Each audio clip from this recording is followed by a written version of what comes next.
저는 김민수, 28살입니다. 하지만 이 이야기는 20년 전, 제가 8살이던 그날부터 시작해야 합니다. 민수야, 이제 그만 나가.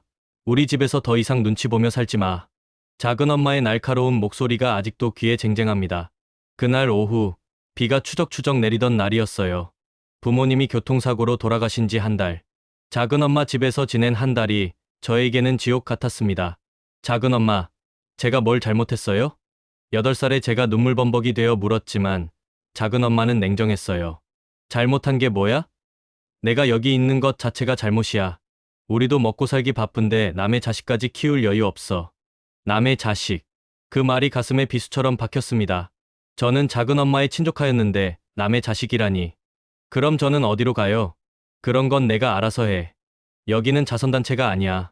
작은아버지는 그저 신문을 보며 못 본 척했고 사촌형 민호는 비웃듯 말했어요. 아, 드디어 가는구나. 솔직히 짜증났었어. 네가 왜 우리 집에 있어야 하는지 이해 못하겠더라. 그때 작은 엄마가 봉투 하나를 제 앞에 던졌습니다. 여기 50만 원 들어있어. 내 부모가 남긴 돈이니까 가져가. 그리고 다시는 우리 집에 얼씬거리지 마. 50만 원. 당시에는 큰돈 같았지만 8살 아이가 혼자 살아가기에는 터무니없는 금액이었어요. 하지만 그 순간 작은 엄마가 무심코 한 말이 제 운명을 바꿨습니다. 참, 네 부모가 작은 회사를 하나 남겨뒀던데 뭐 망해가는 회사라 팔지도 못한다더라. 그런 쓰레기는 신경 쓰지 마. 망해가는 회사라. 저는 그때 그 말을 기억해뒀습니다. 언젠가는 그 회사에 대해 알아봐야겠다고 생각했어요. 짐을 싸는데 얼마 없었습니다. 부모님 사진 몇 장, 옷 몇 벌, 그리고 작은 상자 하나. 그 상자에는 아버지가 늘 소중히 간직하시던 도장과 서류들이 들어 있었어요. 당시에는 그게 뭔지 몰랐지만 무작정 챙겼습니다. 비를 맞으며 작은 엄마 집을 나서는데 뒤에서 창문이 닫히는 소리가 들렸어요. 마지막 인연마저 끊어버리는 소리 같았습니다. 8살 아이가 갈 곳은 고아원뿐이었어요. 하지만 그곳으로 가는 버스에서 다짐했습니다. 언젠가는 꼭 돌아와서 작은 엄마에게 복수하겠다고. 그때의 저는 몰랐어요. 그 복수가 20년 후에 이런 방식으로 이뤄질 줄은. 이야기 계속 들으시기 전에 구독과 좋아요 눌러주시면 큰 힘이 됩니다. 여러분도 어린 시절 비슷한 경험이 있으시다면 댓글로 나눠주세요. 지금부터 제 인생을 바꾼 20년간의 이야기가 시작됩니다. 성민고아원. 그곳이 8살부터 18살까지 10년간 제가 살았던 곳입니다. 처음 도착했을 때 원장 선생님께서 따뜻하게 맞아주셨어요. 민수야, 앞으로 이곳이 내 집이야. 힘들겠지만 우리가 가족이 되어주마. 하지만 저는 쉽게 마음을 열지 못했습니다. 작은 엄마에게 버림받은 상처가 너무 깊었거든요. 밤마다 부모님을 그리워하며 울었고 작은 엄마에 대한 원망으로 가슴이 타들어갔어요. 고아원에서 만난 형들과 누나들이 저를 위로해줬습니다. 특히 저보다 5살 많은 성우 형이 저를 많이 챙겨줬어요. 민수야, 너 공부 잘하니까 열심히 해서 나중에 성공하면 돼. 그게 최고의 복수야. 성우 형의 말이 제게 방향을 제시해줬습니다. 공부로 성공해서 저를 버린 사람들에게 보여주자고 다짐했어요. 중학교에 올라가면서 저는 미친 듯이 공부했습니다. 새벽 5시에 일어나서 밤 12시까지 쉬는 시간에도 책을 놓지 않았어요. 성적은 항상 전교 1등이었습니다. 그러던 중학교 2학년 때 아버지가 남기신 서류를 정리하다가 충격적인 사실을 발견했습니다. 망해가는 회사라고 작은 엄마가 말했던 그 회사의 이름이 동신물산이었어요. 그리고 그 회사의 주식 51%가 제 명의로 되어 있었습니다. 원장님, 이게 뭘까요? 원장 선생님께 서류를 보여드리니 놀라시더라고요.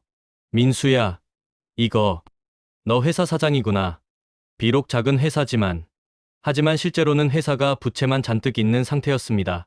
법정 관리에 들어가 있어서 제가 성인이 되기 전까지는 어쩔 수 없었어요. 그래도 저에게는 희망이 생겼습니다. 고등학교에 진학하면서 더욱 열심히 공부했어요. 경영학을 공부하겠다는 목표가 생겼거든요. 작은 회사라도 제 것이니까 언젠가는 일으켜 세워보겠다고 생각했습니다.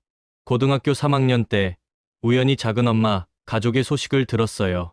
동네 아는 분이 고아원에 오셔서 하신 말씀이었습니다. 너 작은 엄마네 아직 그 동네에 살고 있더라. 민호는 대학 못 가고 취업 준비한다는데 잘 안 되나 봐. 작은 아버지도 사업이 잘 안 된다고 하고. 그 소식을 듣는 순간 이상한 기분이 들었어요. 저를 버린 그들이 잘 살지 못한다는 게 좋기도 하고 한편으로는 복잡한 감정이 들었습니다. 졸업이 다가오면서 제가 품고 있던 복수의 꿈이 구체화되기 시작했습니다. 서울대 경영학과에 합격하면서 원장 선생님이 자랑스러워하셨어요. 민수야, 정말 대견하다. 내 부모님이 하늘에서 보고 계실 거야. 대학 입학을 앞두고 동신물산의 현황을 파악해봤습니다. 생각보다 상황이 나쁘지 않았어요. 부채는 많았지만 기술력은 있었고 무엇보다 부동산 자산이 상당했습니다. 그때 깨달았습니다. 작은 엄마가 망해가는 회사라고 무시했던 그 회사가 제 복수의 열쇠가 될 거라는 거요. 어린 8살 때는 몰랐지만 아버지는 저에게 단순히 50만 원이 아니라 미래의 가능성을 남겨두셨던 것입니다. 성인이 되면서 정식으로 동신물산의 대표가 되었습니다. 작은 회사였지만 제 회사였어요. 앞으로 4년간 대학을 다니면서 이 회사를 키워나가겠다고 다짐했습니다. 그리고 언젠가는 작은 엄마 앞에 당당하게 서서 말해주고 싶었어요. 작은 엄마, 남의 자식이라고 버린 그 아이가 이렇게 성공했습니다라고 말이죠. 서울대 경영학과 입학. 꿈에 그리던 순간이었습니다. 하지만 현실은 만만치 않았어요. 고아원 출신이라는 열등감과 동신물산이라는 짐을 동시에 지고 있었거든요. 첫 MT에서 자기소개 시간이었습니다. 다른 학생들은 아버지 회사 이름을 당당하게 말했어요. 저는 김재현이고요. 아버지가 현대건설에서 임원을 하고 계십니다. 저는 박서연이에요. 아버지가 삼성전자에서 일하고 계시고요. 제 차례가 되었습니다. 저는 김민수입니다. 부모님은 돌아가셨고요. 고아원에서 자랐습니다. 순간 분위기가 어색해졌어요. 동정의 시선들이 쏟아졌습니다. 그때 느꼈어요. 세상은 여전히 차별이 존재한다는 거요. 하지만 저는 굴복하지 않았습니다. 학업에서만큼은 절대 지지 않겠다고 다짐했어요. 낮에는 강의를 듣고 밤에는 동신물산 일을 챙겼습니다. 2학년 때 동신물산의 상황이 조금씩 나아지기 시작했어요. 제가 경영학 지식을 실제로 적용하면서 회사 구조조정을 했거든요. 불필요한 지출을 줄이고 핵심 사업에 집중했습니다. 그러던 어느 날 충격적인 소식을 들었습니다. 고향 친구 한 명이 연락을 해왔어요. 민수야, 너 작은 엄마네 소식 들었어. 민호가 좋은 회사에 취업했대. 그것도 대기업에. 작은 엄마 아들 민호가 대기업에 취업했다는 소식이었습니다. 복잡한 감정이 들었어요. 한편으로는 축하해주고 싶었지만 다른 한편으로는 질투가 났습니다. 며칠 후 더 자세한 소식을 들었어요. 민호가 입사한 회사가 한국테크야. 요즘 승승장구하는 회사더라. 작은 엄마가 마을 사람들한테 자랑하느라 난리래. 한국테크. 저도 아는 회사였어요. IT 분야에서 급성장하고 있는 중견기업이었습니다. 그런데 이상했어요. 민호의 스펙으로는 그런 회사에 들어가기 어려웠거든요. 궁금해서 알아보니 충격적인 사실을 발견했습니다. 민호가 들어간 한국테크의 협력업체 중 하나가 바로 동신물산이었어요. 그리고 민호는 저희 회사와 관련된 업무를 담당하고 있었습니다. 이거 참 운명의 장난인가?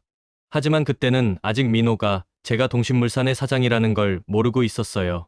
서류상으로는 제가 미성년이었을 때 법정관리인이 대신 운영하고 있었고 제가 성인이 되면서 경영권을 넘겨받았지만 대외적으로는 알려지지 않았거든요. 3학년이 되면서 동신물산이 본격적으로 성장하기 시작했습니다. 제가 대학에서 배운 지식과 인맥을 활용해서 새로운 사업 분야에 진출했어요. 특히 IT 기술을 기존 제조업과 접목하는 분야에서 두각을 나타냈습니다. 그러던 중 한국테크에서 동신물산과 정식 파트너십을 제안해왔습니다. 회의에 참석한 저는 그곳에서 민호를 마주쳤어요. 어? 너 민수 아니야? 민호가 저를 알아봤습니다. 하지만 저는 차분하게 대답했어요. 안녕하세요. 동신물산 대표 김민수입니다. 민호의 얼굴이 창백해졌어요. 어린 시절 무시했던 사촌 동생이 자신이 다니는 회사의 협력업체 사장으로 나타난 거니까요. 민수야, 너 정말 회사 사장이야? 네, 그렇습니다. 그 순간 민호의 표정에서 당황과 함께 뭔가 계산하는 듯한 모습을 봤어요. 아마 집에 가서 이 사실을 어떻게 전할지 고민하고 있는 것 같았습니다. 회의가 끝난 후 민호가 다가왔어요. 민수야, 우리 집에 한번 놀러 오지 않을래? 엄마가. 아니 작은 엄마가 보고 싶어 할 거야. 보고 싶어 할 거라니. 20년 전에 남의 자식이라며 쫓아냈던 그분이 말이죠.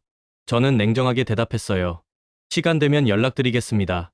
그날부터 제 마음속에서 복수의 불씨가 다시 타오르기 시작했습니다. 이제 저에게는 힘이 있었어요. 경제적인 힘, 사회적인 지위, 작은 엄마에게 복수할 수 있는 모든 것이 갖춰져 있었습니다. 하지만 어떤 방식으로 복수할지는 신중하게 생각해야 했어요. 너무 직접적이면 법적인 문제가 될 수 있었고, 너무 간접적이면 만족스럽지 않을 것 같았거든요. 그때 떠오른 것이 한국테크와의 관계였습니다. 민호가 다니는 회사와 제 회사의 협력 관계. 이것을 어떻게 활용하면 작은엄마 가족에게 교훈을 줄 수 있을까 고민했어요. 4학년이 되면서 동신물산은 중견기업 수준으로 성장했습니다. 직원 수도 200명을 넘어섰고 매출도 꾸준히 증가했어요. 저는 대학 졸업과 동시에 본격적으로 경영에 전념하기로 했습니다. 그런데 민호로부터 예상치 못한 연락이 왔어요. 민수야, 엄마가, 아니 작은엄마가 정말 보고 싶어 하신다. 집에 한번 와줄 수 있을까? 20년 만에 초대였습니다. 저는 잠시 고민했어요. 아직 복수할 준비가 완전히 되지 않았지만 현재 상황을 파악해 볼 필요는 있었거든요. 알겠습니다. 이번 주말에 시간 내서 가보겠습니다. 주말이 되어서 고향집을 향했습니다. 20년 만에 가는 길이라 감회가 남달랐어요. 어린 시절의 기억들이 주마등처럼 스쳐 지나갔습니다. 집 앞에 도착하니 작은 엄마가 나와 있었어요. 20년 세월이 흘렀지만 여전히 날카로운 인상이었습니다. 하지만 예전과는 뭔가 달랐어요. 표정에 어떤 계산하는 듯한 모습이 보였거든요. 어머, 민수야, 정말 오랜만이다. 많이 컸네. 반가워하는 모습이었지만 어색했어요. 20년 전 저를 쫓아내던 그 모습과는 너무 달랐거든요. 안녕하세요. 작은엄마. 어서 들어와. 작은아버지도 기다리고 있어. 집 안으로 들어가니 예전보다 더 초라해 보였습니다. 가구들이 낡았고 벽지도 곳곳이 뜯어져 있었어요. 경제적으로 어려워 보였습니다. 작은아버지가 반갑게 맞아줬어요. 민수야, 정말 반가워. 그동안 어떻게 지냈어? 네, 잘 지냈습니다. 민호도 함께 있었는데 표정이 어둡더라고요. 아마 제 정체를 부모님께 말씀드렸나 봤습니다. 작은엄마가 음식을 차려주면서 말했어요. 민수야, 그동안 정말 미안했어. 그때 우리도 살기 힘들어서 어린 마음에 상처받았을 텐데. 사과였습니다. 하지만 진심으로 들리지 않았어요. 뭔가 목적이 있어 보였거든요. 괜찮습니다. 어릴 때 일이니까요. 그런데 민수야, 들으니까 회사를 한다며. 어떤 회사야? 작은 제조업체입니다. 동신물산이라고요. 그 순간 작은엄마의 눈이 번쩍였어요. 동신물산. 그게 내 아버지가 하던 그 회사야? 네, 그렇습니다. 어머, 그럼 그 회사를 살린 거야? 대단하네. 작은엄마의 태도가 180도 바뀌었습니다. 갑자기 저에게 관심을 보이기 시작했어요. 민수야, 우리가 그동안 가족 역할을 제대로 못해줘서 미안해.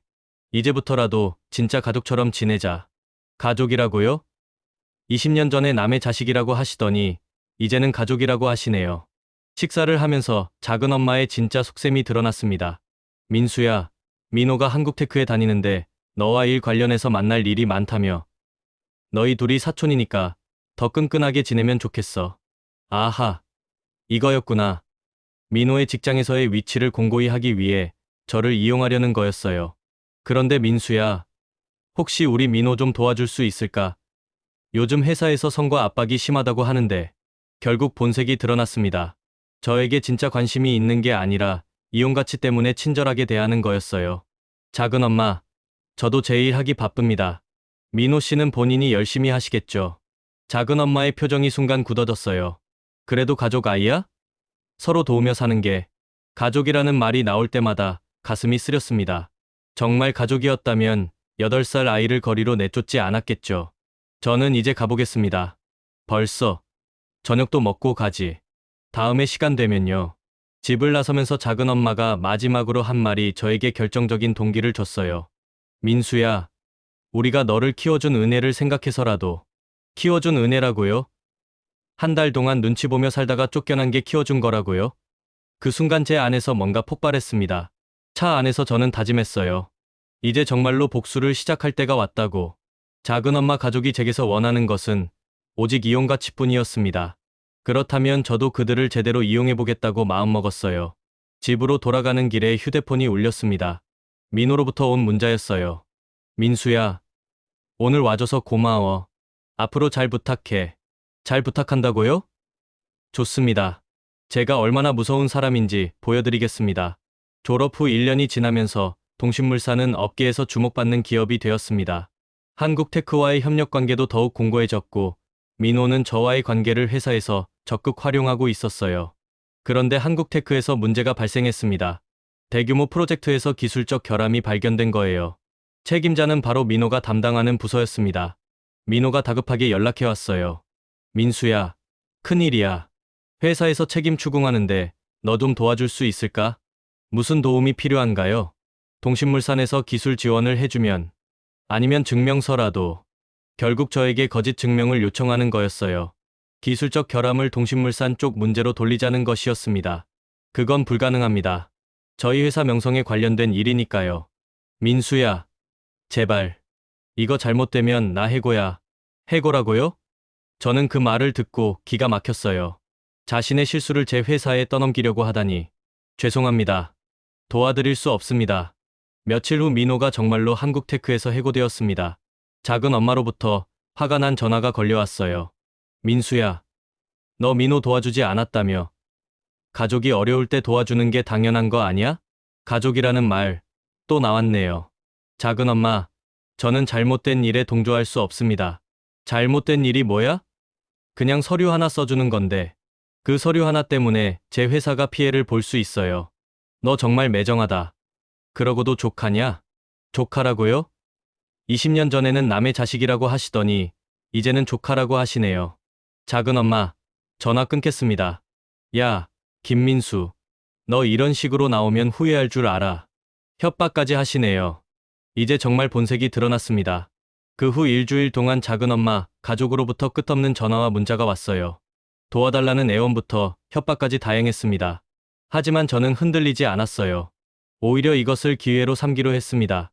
민호가 새 직장을 구하는 과정을 지켜보면서 적절한 타이밍에 개입하기로 한 거죠.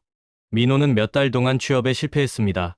한국테크에서 해고된 이력 때문에 다른 회사들도 꺼렸거든요. 작은 엄마네 집안 사정이 점점 어려워졌어요. 그때 저는 첫 번째 수를 뒀습니다. 인력회사를 통해서 민호에게 작은 회사 면접 기회를 만들어줬어요. 물론 민호는 그것이 제 개입이라는 걸 몰랐습니다. 하지만 그 회사에서도 결국 떨어졌어요. 제가 미리 그 회사에 민호의 한국테크 해고 사유를 알려뒀거든요. 이런 일이 반복되면서 민호는 점점 절망에 빠져갔습니다. 작은 엄마는 더욱 초조해했고 저에게 다시 연락해왔어요. 민수야, 민호가 요즘 너무 힘들어해. 내가 추천서라도 써주면. 작은 엄마, 제가 왜 추천서를 써드려야 하죠? 그래도 가족 아이야. 또 가족이라는 말이 나왔네요. 작은 엄마, 20년 전에 저를 어떻게 대하셨는지 기억하세요? 그때는 상황이 남의 자식이라고 하시면서 50만 원 던져주고 쫓아내셨잖아요. 민수야, 그런 옛날 일이라고요? 저에게는 인생을 바꾼 사건이었는데요. 작은 엄마가 잠시 말을 멈췄어요. 아마 제가 아직도 그때 일을 기억하고 있다는 걸 깨달았나 봅니다. 민수야, 정말 미안해. 그때 우리가 잘못했어. 이제라도 사과할게. 사과요? 지금 사과하시는 이유가 뭔가요? 민호가 어려우니까 사과하시는 거죠. 그게 아니라, 작은 엄마, 저는 이제 바쁩니다. 전화 끊겠습니다. 그날 밤, 저는 본격적인 복수 계획을 세웠습니다. 단순히 민호만 힘들게 하는 게 아니라 작은 엄마 가족 전체가 저의 힘을 깨닫게 만들어야겠다고 생각했어요. 며칠 후 놀라운 소식을 들었습니다. 작은 아버지가 하던 작은 사업이 부도, 위기에 처했다는 거였어요. 거래처에서 대금을 받지 못해서 자금난에 빠진 거였습니다. 그런데 그 거래처가 우연히 동신물산과 관련이 있었어요. 직접적인 거래처는 아니었지만 저희와 협력 관계인 회사의 하청업체였습니다. 이것이야말로 기회였습니다. 저는 은밀하게 그 거래처에 압력을 넣었어요. 작은 아버지에게 대금 지급을 늦추라고 요청한 겁니다. 물론 표면적으로는 제가 개입한 것처럼 보이지 않게 했어요. 작은 아버지의 사업이 완전히 무너지자 작은 엄마 집안의 분위기는 최악이 되었습니다. 민호는 여전히 취업이 안 되고 작은 아버지는 사업 실패로 빚더미에 앉게 됐거든요. 그때 작은 엄마가 마지막 수단으로 저를 찾아왔습니다. 회사로 직접 찾아온 거예요. 민수야, 제발 한 번만 도와줘. 우리 정말 죽을 것 같아. 사무실에서 작은 엄마를 마주한 순간 20년 전의 기억이 생생하게 떠올랐습니다. 그때 저에게 냉정하게 나가라고 하던 그 모습이요. 작은 엄마, 저를 왜 도와달라고 하시는 거죠? 내가 우리 가족 아이야. 가족이면 20년 전에 왜 8살 아이를 쫓아내셨어요? 작은 엄마가 눈물을 흘리기 시작했어요. 민수야, 정말 미안해. 그때 우리가 잘못했어. 용서해줘. 눈물까지 흘리네요. 하지만 저는 더 이상 속지 않았습니다. 이 모든 것이 진심이 아니라 필요에 의한 것이라는 걸 알고 있었거든요. 작은 엄마의 사과는 받아들이겠습니다. 하지만 도움은 드릴 수 없어요. 왜? 왜 안 돼? 20년 전에 작은 엄마가 저에게 하신 말씀 기억하세요? 그런 건 내가 알아서 해라고 하셨잖아요. 작은 엄마의 얼굴이 창백해졌어요. 이제 작은 엄마도 알아서 하세요. 작은 엄마가 사무실을 나간 후 저는 마지막 단계를 준비했습니다. 이제 그들이 정말로 절망의 구렁텅이에 빠졌을 때 제 정체를 완전히 드러낼 때가 온 거예요. 일주일 후 작은 엄마네 집으로 정식 방문 일정을 잡았습니다. 이번에는 동신물산 회장으로서의 공식 방문이었어요. 검은색 벤츠를 타고 집 앞에 도착했을 때 동네 사람들이 구경을 나왔습니다. 누가 이런 고급차를 타고 왔는지 궁금했나 봐요. 작은 엄마가 나와서 저를 보고 깜짝 놀랐어요. 민수야? 이 차가 내 거야? 네, 회사 차입니다. 집 안으로 들어가니 온 가족이 모여 있었어요. 작은 아버지, 작은 엄마, 민호. 모두 지쳐 보였습니다. 저는 차분하게 서류 가방에서 문서 하나를 꺼냈어요. 오늘 가져온 게 있습니다. 뭐야? 작은 아버지 사업체와 관련된 서류입니다. 작은 아버지가 급하게 다가왔어요. 혹시 도와줄 수 있는 거야? 먼저 이 문서부터 보세요. 제가 건넨 문서는 작은 아버지 사업체의 거래처 관련 자료였어요. 그리고 그 거래처가 동신물산과 어떤 관계인지 상세히 나와 있었습니다. 이게 무슨 뜻이야? 작은 아버지 회사가 망한 것은 우연이 아닙니다. 가족들이 모두 저를 바라봤어요. 무슨 소리야? 제가 개입했거든요. 순간 분위기가 얼어붙었어요. 너가 개입했다고? 네. 거래처에 압력을 넣어서 대금 지급을 늦추도록 했습니다. 작은 엄마가 믿을 수 없다는 표정으로 저를 봤어요. 민수야, 너 정말로 그런 일을? 그뿐만 아닙니다. 민호 씨가 계속 취업에 실패하는 것도 제 개입이 있었어요. 민호가 벌떡 일어났어요. 너 미친 거야? 미쳤다고요? 20년 전에 저를 어떻게 대했는지 기억하세요? 저는 서류 가방에서 또 다른 문서를 꺼냈어요. 20년 전 부모님이 남기신 회사 관련 서류였습니다. 작은 엄마, 이거 기억하세요? 20년 전에 망해가는 쓰레기 회사라고 하셨던 그 회사요. 작은 엄마가 서류를 보더니 얼굴이 파래졌어요. 그 쓰레기 회사가 지금 연 매출 500억이 넘는 동신물산이 되었습니다. 500억? 네. 그리고 이 회사의 100% 지분을 가진 사람이 바로 저예요. 충격적인 진실이 드러나자 온 가족이 말을 잃었어요. 작은 엄마가 50만 원 던져주고 내쫓은 그 8살 아이가 이렇게 성공했습니다. 작은 엄마가 털썩 주저앉았어요. 민수야, 그럼 너가 정말로. 네. 여러분이 그렇게 멸시했던 남의 자식이 이제 여러분의 운명을 좌우할 수 있는 위치에 있습니다. 작은 아버지가 떨리는 목소리로 말했어요. 그럼 우리 사업이 망한 것도 제 계획대로입니다. 민호 씨 취업이 안 되는 것도 제 계획이고요. 민호가 주먹을 쥐고 저에게 달려들려고 했지만 작은 아버지가 막았어요. 민수야, 우리가 잘못했다. 정말 미안해. 미안하다고요? 20년 동안 한 번도 안부 전화 한 통 없으시더니 이제 와서 미안하다고요? 저는 마지막 서류를 꺼냈어요. 이것은 여러분 집의 근저당 설정 서류입니다. 근저당? 네. 작은아버지 사업 실패로 인한 빚 때문에 은행에서 이 집을 담보로 잡았죠. 그런데 그 은행의 대주주가 누구인지 아세요? 온 가족이 저를 바라봤어요. 동신물산입니다. 즉, 저예요. 완전한 절망이 그들의 얼굴에 스며들었어요. 결국 여러분의 집도 제 손안에 있다는 뜻입니다. 작은 엄마가 무릎을 꿇고 빌기 시작했어요. 민수야, 제발, 우리 용서해줘. 정말 잘못했어. 하지만 저는 냉정했어요. 작은 엄마, 20년 전에 저도 똑같이 빌었어요. 쫓아내지 말아달라고. 그때는 우리도 어려워서. 어려우면 8살 아이를 버려도 되는 건가요? 작은 엄마가 더 이상 할 말이 없어 보였어요. 이제 여러분이 선택할 시간입니다. 선택. 첫 번째는 이대로 모든 것을 잃고 거리로 나가는 것. 두 번째는 모든 사람이 숨을 죽이고 제 말을 기다렸어요. 저에게 진심으로 사과하고 20년 전의 잘못을 인정하는 것입니다. 작은 엄마가 떨리는 목소리로 물었어요. 그럼 진심으로 사과하면 용서해 줄 거야? 용서라고요? 저는 찬바람 같은 웃음을 지었어요. 작은 엄마, 저는 여러분을 용서할 생각이 전혀 없어요. 절망이 그들의 얼굴에 가득했어요. 그럼 왜 선택하라고 했어? 두 번째 선택을 하면 조금 더 체면을 살려드리겠다는 뜻입니다. 그때 제 휴대폰이 울렸어요. 미리 약속된 신호였습니다. 잠깐 전화 받겠습니다. 저는 일부러 큰 소리로 통화했어요. 네. 사장님. 김민수입니다. 네. 지금 그 집에 와 있습니다. 네. 알겠습니다. 내일 강제집행 진행하겠습니다. 가짜 통화였지만 효과는 확실했어요. 온 가족이 공포에 질렸거든요. 전화를 끊고 저는 차갑게 말했어요. 내일까지 집을 비우시기 바랍니다. 민수야. 제발. 작은 엄마가 제 발에 매달렸어요.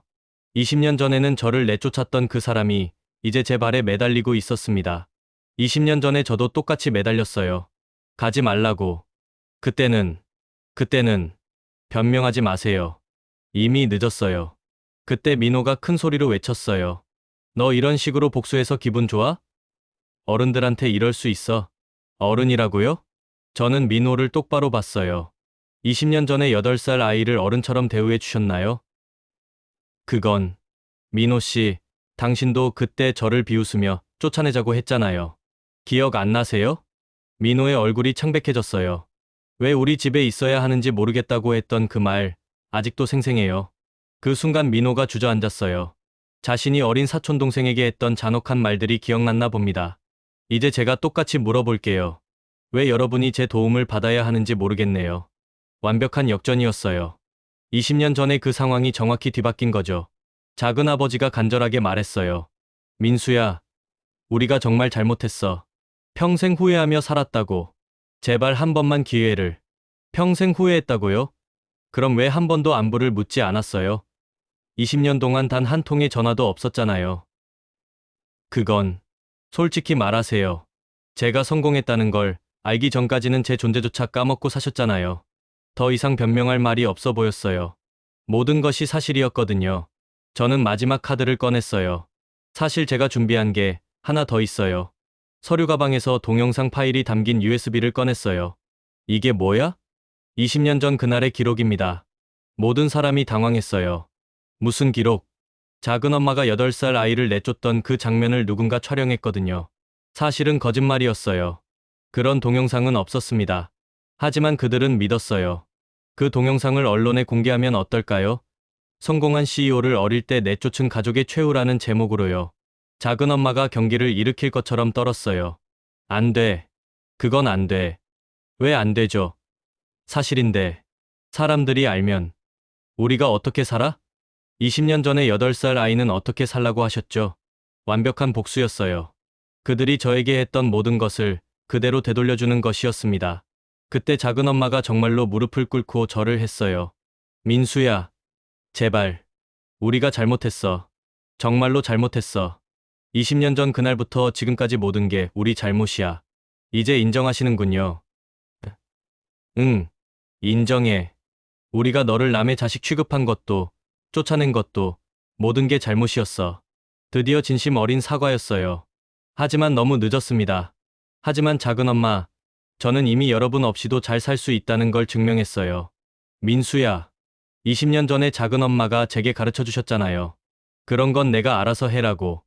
작은 엄마의 얼굴에서 모든 희망이 사라졌어요. 이제 작은 엄마도 알아서 하세요. 제가 20년 전에 그랬던 것처럼요. 저는 서류 가방을 정리하고 일어났어요. 내일 오후까지 이 집을 비워주세요. 새 주인이 들어올 예정입니다. 새 주인?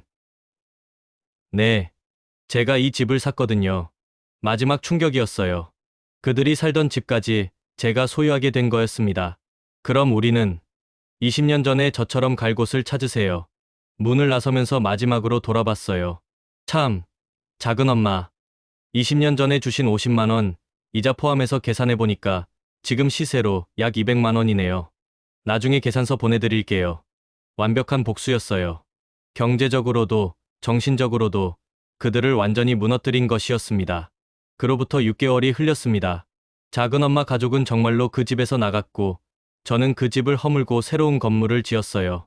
동신물산의 지역 사무소로 말이죠.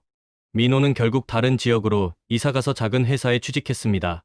작은아버지는 택시 운전을 시작했고 작은엄마는 마트에서 파트타임으로 일한다고 들었어요. 처음에는 복수가 완성된 것에 큰 만족감을 느꼈습니다. 20년간 품어온 한을 풀었다는 생각에 속이 시원했어요. 하지만 시간이 지나면서 이상한 감정이 들기 시작했습니다. 뭔가 허전함 같은 것이요.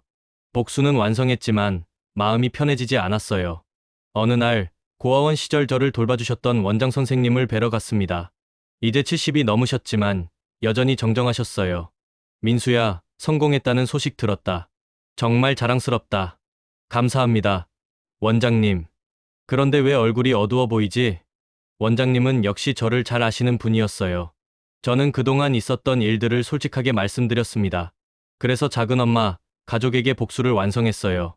원장님이 잠시 생각하시더니 조용히 말씀하셨어요. 민수야, 복수가 끝나고 나니 어떠니? 처음에는 시원했는데 지금은 좀 허전해요. 그럴 거야. 복수라는 건 결국 자신도 상처를 주는 일이거든. 상처라고요? 응. 남을 미워하는 마음을 20년 동안 품고 살았잖아. 그게 너에게도 상처였을 거야. 원장님의 말씀이 가슴에 와 닿았어요. 그럼 제가 잘못한 건가요? 잘못했다는 건 아니야. 하지만 이제는 그 상처를 치유해야 할 때가 온 것 같구나. 어떻게요? 용서하라는 게 아니야. 다만 이제는 미움에서 벗어나서 진짜 너 자신의 행복을 찾아보렴. 집으로 돌아와서 원장님 말씀을 계속 생각했어요. 정말로 저는 20년 동안 미움과 복수심에 사로잡혀 살았던 것 같았거든요. 며칠 후 뜻밖의 소식을 들었어요. 작은엄마가 병원에 입원했다는 것이었습니다. 스트레스로 인한 급성 위염이라고 했어요. 처음에는 자업자득이다라고 생각했습니다. 하지만 이상하게 마음이 편하지 않았어요. 아무리 미워했어도 한때는 가족이었던 사람이잖아요. 고민 끝에 병원을 찾아갔습니다. 작은엄마는 많이 야위어 있었어요. 저를 보다 깜짝 놀라면서도 두려워하는 표정이었습니다. 민수야, 왜 여기에? 문병 왔어요. 고마워. 정말 고마워. 작은엄마의 목소리는 20년 전과 완전히 달랐어요. 교만함도 차갑함도 없었습니다. 그냥 한 명의 지쳐버린 노인이 있을 뿐이었어요. 작은엄마, 이제 됐어요. 뭐가? 복수요. 이제 그만할게요. 작은엄마가 눈물을 흘렸어요. 민수야, 정말 미안해. 20년 동안 매일 후회했어. 저도 20년 동안 미워했어요. 하지만 이제 지쳤어요. 그날부터 저는 진짜 새로운 인생을 시작했습니다. 복수에 매달렸던 20년을 뒤로하고 진정한 성공과 행복을 찾기로 했어요. 동신물산을 더욱 키워서 많은 사람들에게 일자리를 주는 기업으로 만들었습니다. 고아원에도 매년 장학금을 기부하고 어려운 환경의 아이들을 돕는 재단을 설립했어요. 그리고 1년 후 저는 놀라운 결정을 했습니다. 민호에게 동신물산의 중간관리직 자리를 제안한 거예요. 왜 저한테 기회를 주시는 거예요? 복수는 끝났으니까요. 이제 새로운 시작을 해봅시다. 민호는 눈물을 흘리며 고마워했어요. 그리고 정말 열심히 일했습니다. 아마 자신이 했던 잘못에 대한 속죄의 마음이었을 거예요. 작은아버지에게도 동신물산의 운송팀 정직원 자리를 제안했습니다. 택시 운전보다는 안정적인 직장이었거든요. 민수야, 정말 고마워. 우리가 너한테 그렇게 했는데 이제 그런 얘기 하지 마세요. 다 지난 일이에요. 작은엄마는 회복 후에 동신물산에서 운영하는 어린이집에서 일하게 되었어요. 아이들을 돌보는 일이었는데 의외로 잘 맞더라고요.